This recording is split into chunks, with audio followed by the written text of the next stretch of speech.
name is Karina Ross. I'm the Director of Constituent Relations here at the Association of Graduates. And it's my pleasure today to introduce our featured speaker, JJ from USAA. We'll go ahead and get started about how do you create and update your own personal financial plan. As a financial planner, of course, I'm biased, but I think everybody should have a plan. But the idea of financial planning can be intimidating for some, especially if that's not your thing. Or the basic elements of a financial plan are goals, actions, and then regular monitoring. So let's talk a little bit about those, Karina.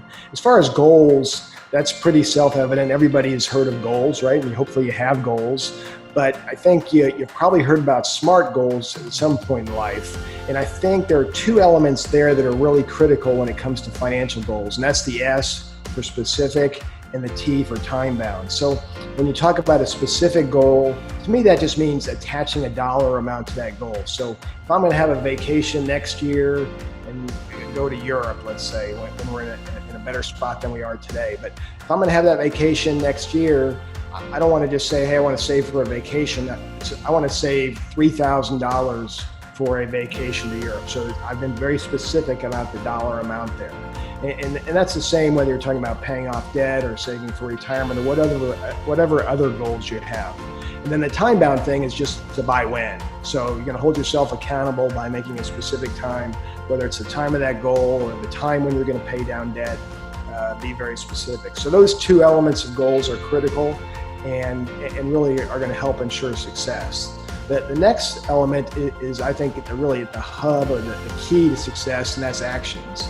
So if you just have a goal, but you're doing nothing to achieve that goal, you're not going to get where you want to go. You're not going to achieve the goal. Essentially, what you've got is a dream as opposed to a goal. And so actions could be things like saving systematically, funding the TSP, paying down a certain amount of debt, planning and executing a budget.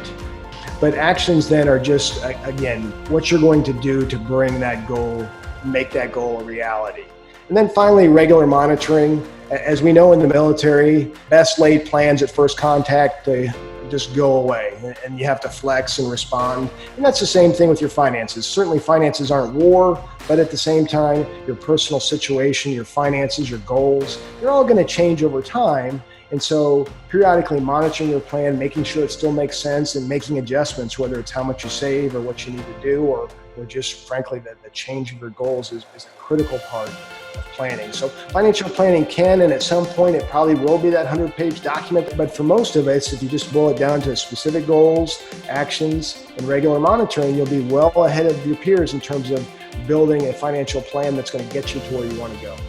Awesome. I think that's a really easy 3-step plan. One thing that I just wanted to kind of touch on is monitoring. How often should you be checking your investment accounts? I've heard from a couple people that checking it too often can also be bad because you start adjusting based on maybe monthly results where you should really look at the bigger picture. So what would be your recommended time for checking, your Roth accounts or your retirement account? Yeah, that's a great question. I think when I first started, just to date myself, when I first started in this business, what our clients used to get was a quarterly statement. So they'd get a statement every quarter.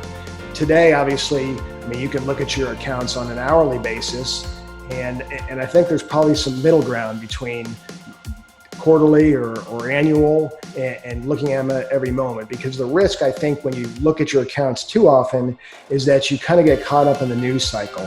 Whatever might be happening in the markets or what you're hearing on TV or seeing on your phone can drive emotions, and sometimes emotions can drive bad decisions. At the very least, I think you want to relook and rebalance your portfolio on an annual basis.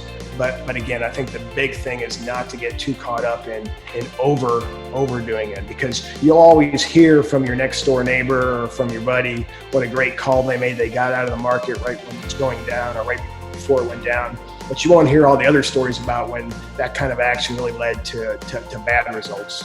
And kind of branching off of that topic too is, we're in this huge pandemic. I know that really affected our markets. But, gearing towards that younger generation and our younger graduates, I don't see a big time to be stressed because, you have X amount of years to make up for that. So is there, when we do face these again, is it a time where we just let it be? Or do we look at our financial plans and readjust? That's a great question. And really, I like what you said about when we do face this again, because we will. It may not look like this, it may be something else, but there'll be something that drives the markets down, because that's how markets work. They go up and down. Hopefully the long-term trend is up.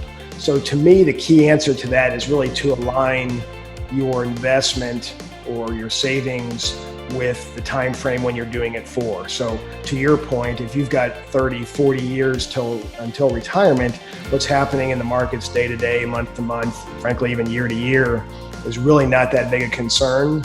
On the other hand, if you've got your vacation sitting in the market and you want to do that vacation in 6 months, that could be a problem. So I think having that alignment between what it is that you're saving or investing for and when it is critical, Karina. I think that is some great advice for especially somebody just getting started out.